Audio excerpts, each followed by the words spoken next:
Korangi crossing Altaf town میں جناب تنویر مورائی اور سید سعید کبیر شاہ کی جانب سے پاکستان پیپلز پارٹی کی انتخابی کارڈنل میٹنگ کا اہتمام یقینی بنایا گیا۔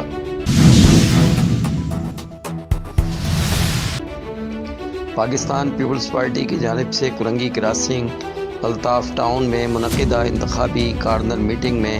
محترم جناب ضیاء الحسن لنجار امیدوار PS 35، جناب ذوالفقار علی بہن امیدوار برائے 206، جناب علی ارشد امیدوار NA 234، جناب محمد فاروق اوان صاحب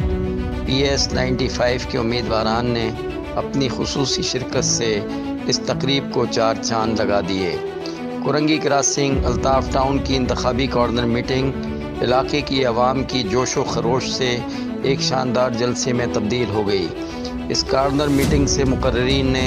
اظہار خیال کرتے ہوئے کہا، قائد عوام ذوالفقار علی بھٹو کے چاہنے والے شہید رانی بی بی کے جیالے اور قائد PP بلاول کے جانثار اس انتخابات میں شاندار کامیابی حاصل کریں گے اور 8 فروری سندھ میں جمہوریت کے رکھوالوں PPP کے جیالوں کی تاریخی کامیابی کا دن ہوگا۔ 8 فروری کو سندھ کی تاریخ میں تاریخی کامیابی کے بعد PPP کے امیدوار عوام کی خدمت میں مصروف ہو جائیں گے اور کراچی میں ترقیاتی کاموں کی نئی تاریخ رقم کریں گے۔ اس موقع پر تمام امیدواروں نے اپنے شاندار استقبال پر پاکستان پیپلز پارٹی کے علاقائی عہدیداران کا شکریہ ادا کیا اور ساتھ ہی ساتھ عوام کا بھی شکریہ ادا کیا۔